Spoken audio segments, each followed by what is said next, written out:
안녕하세요. 정률사관학원 국어과 대표 강사 이태경입니다. 반갑습니다. 작년부터 시작을 했죠. 작년부터 시작한 약술, 논술에 대해서 좀 국어의 시선으로 보았을 때 이제 어떻게 접근을 해야 되는가, 그거에 대해서 좀 제가 말씀을 드리려고 하는데, 제가 지금 작년부터 수업을 시작을 했기 때문에 물론 적성은 오래 했었지만 그동안 들어왔었던 질문들을 종합을 해보면 학생들이 학교별로 어떤 차이점이 있느냐, 그 다음에 일반적으로 약술형 논술하고 그다음에 인문 논술하고의 차이점은 또 무엇이 있느냐, 그런 것들에 대한 질문이 상당히 많았었어요. 그런 부분들을 제가 좀 정리를 해가지고 오늘의 컨셉은 표 하나로 간단하게 알려드리는 그런 작업을 좀 제가 준비해왔습니다. 자, 올해 조금 몇 개 학교가 신설이 되었습니다. 그래서 신설이 되어가지고 지금 전체 학교를 제가 쭉 말씀을 드리면 이제 가천대, 서경대, 수원대, 고려대, 세종, 한국기술교육대학교, 이전에 한산기라고 우리가 했었죠. 한국공학대학교, 그다음 외대, 외국어대학교죠. 글로벌 캠퍼스, 홍대, 세종, 이렇게 전체 8개 학교가 있는데,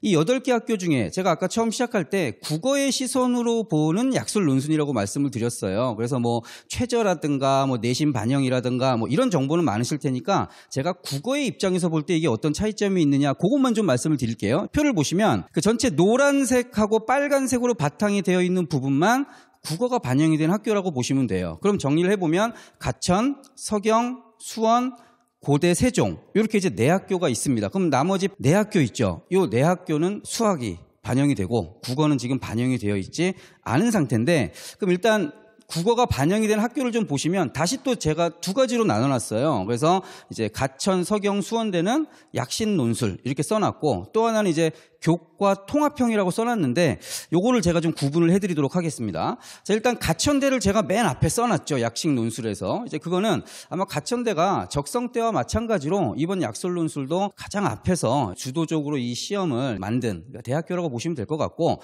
나머지 서경, 수원 같은 경우는 포맷을 그대로 따라간다라고 보시면 될 것 같습니다. 그래서 저는 오늘 아마 가천대 위주의 어떤 그 특징에 대해서 좀 말씀을 드리면 나머지 2학교가 따라오게 되는 거니까 그렇게 좀 보시면 될 것 같아요.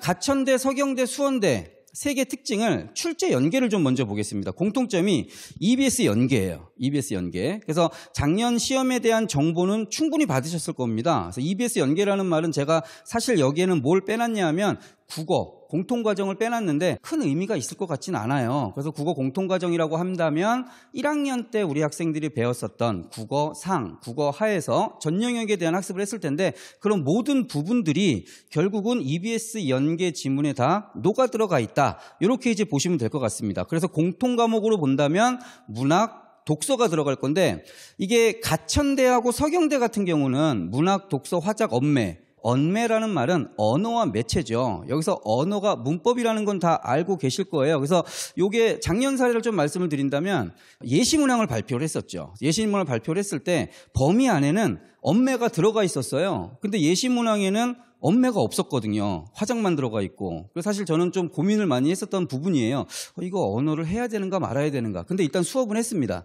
근데 결과적으로 언어의 비중이 좀 꽤나 높았었던 그런 결과가 이제 나오게 됐었죠. 그 다음에 2번째 고민했었던 게, 그렇다면 고전문법은 들어갈 것이냐라는 고민이 좀 있었는데, 그래서 고전문법은 제가 볼 때 좀 비중이 약하지 않을까 해서 사실은 큰 개념적인 부분만 하고 강론으로는 들어가지 않았어요. EBS에 나왔던 것들. 역시나 나오지 않았었던 겁니다. 그래서 올해도 이제 제가 예상을 해본다면 언어와 매체 당연히 들어가겠죠. 선택 과목이니까. 하지만 중세국어는 올해도 가능성이 아예 없다 라고 말하기는 아직 좀 이르긴 하지만 거의 없을 것이다 라는 전제에서 출발을 하시면 될 것 같고요. 단 여기서 이제 매우 특이점이 뭐냐, 수원대 같은 경우는 선택 과목이 배제가 됐었어요. 실제 기출에서도 그렇고 시험 보러 갔었던 학생들한테도 다 모니터를 해봤는데, 수원대는 선택 과목, 즉 화법, 작문, 언어 매체는 제외가 됐었다. 나머지 출제 요소에서의 어떤 문제 유형은 전부 다 유사했어요. 그리고 정답의 유형을 한번 볼게요. 문제 유형, 정답의 유형 여러 가지를 다 제가 정리해 드려야 되는데,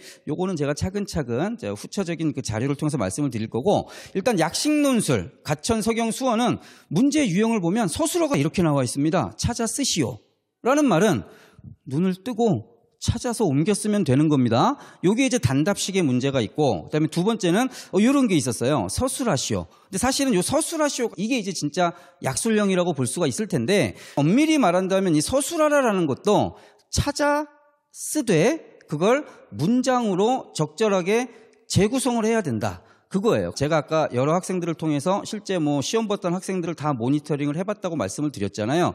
다 공통적으로 이야기했던 게 선생님 국어 쉬웠어요. 선생님한테 배웠던 걸 전부 다 나왔어요. 라고 이야기를 했는데 근데 실제로 떨어진 친구도 있었고 고맙게도 붙어준 친구도 있었겠죠. 그럼 그때 그 떨어진 친구들도 공통적으로 뭐라고 이야기를 했었냐면 선생님 국어 쉬웠어요. 다 아는 거 나왔어요. 근데 떨어졌단 말이죠. 물론 수학에서 오류가 있었을 수도 있다. 저는 이렇게 생각을 하긴 하지만 근데 문제는 정말 그 학생이 국어에서 올바른 조건 제시를 보고 그 조건대로 과연 답안을 썼느냐. 이게 이제 제 의구심입니다. 그래서 일단은 첫 번째는 단답식이라는 말은 지문 안에서 정확한 답을 내가 찾아서 끌어와서 쓸 수 있어야 되는 거고 두 번째는 서술하라고 했다면 정확하게 문장으로 그걸 구성할 수 있었느냐. 즉 내 머릿속에서 이게 답인데 이거 하고요. 내 머릿속에 찾은 답을 실제 문장으로 쓰는 건 꽤나 다른 즉 거리감이 있는 그런 방법이었다. 그런 결과였다라고 저는 생각을 합니다.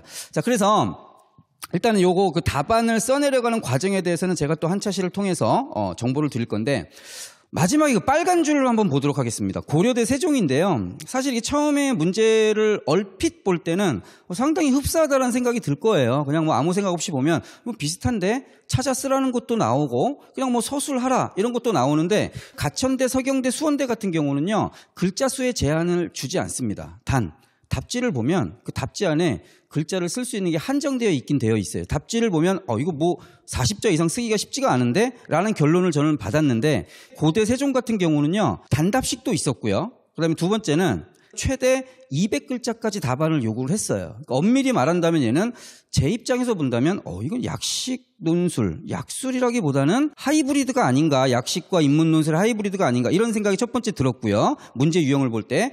그다음에 두 번째는 제가 교과 통합형이라는 말을 썼습니다.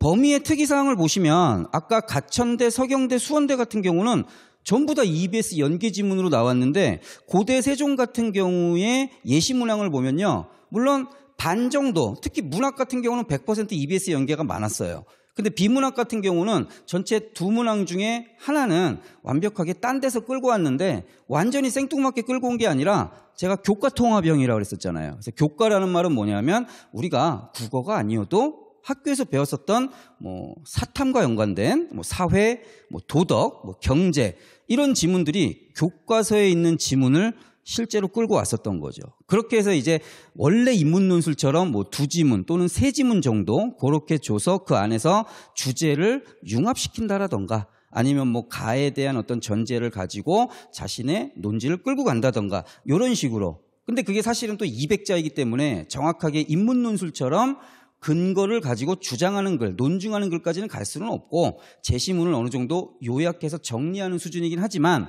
200자라는 게 말이 200자지 사실 우리 학생들이 200자를 쓴다는 건 쉬운 일이 아닙니다. 저도 마찬가지고요. 그래서 이렇게 본다면 결국 이제 정리가 되네요. 자, 앞에 나왔었던 약식 논술 전체 내학교 국어가 포함이 되고 있습니다. 전체 내학교 국어가 포함이 되고 있는데 그중에서 가천, 서경, 수원대는 우리가 알고 있는 약술 논술이라고 보시면 될 것 같고 고려대 세종은 교과 통합형이다. 그래서 실제로 국어가 아닌 사탐 계열의 과목들을 끌고 와서 제시문으로 쓴 시험지다. 그렇게 이제 생각을 해주시면 될 것 같습니다. 어쨌든 그렇다면 약식 논술과 교과 통합형을 지향하고 있는 고려대 세종의 그런 공통점은 뭐냐? EBS 연계죠. 무조건 EBS 연계입니다. 그래서 아까 제가 처음에 시작할 때 말씀을 드렸듯이 얼마나 누가 정확하게 전체 지문에 있는 내용들을 반복해서 학습해서 머릿속으로 인지할 수 있느냐. 결국 이게 이제 등락을 결정짓는 요소가 아니겠느냐.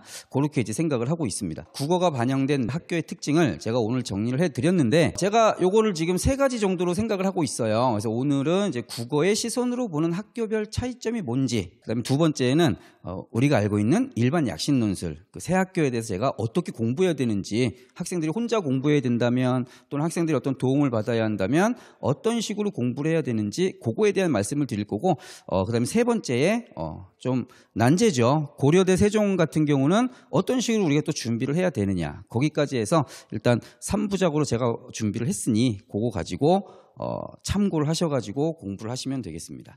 자, 오늘 순서는 여기까지 마무리하겠습니다. 감사합니다.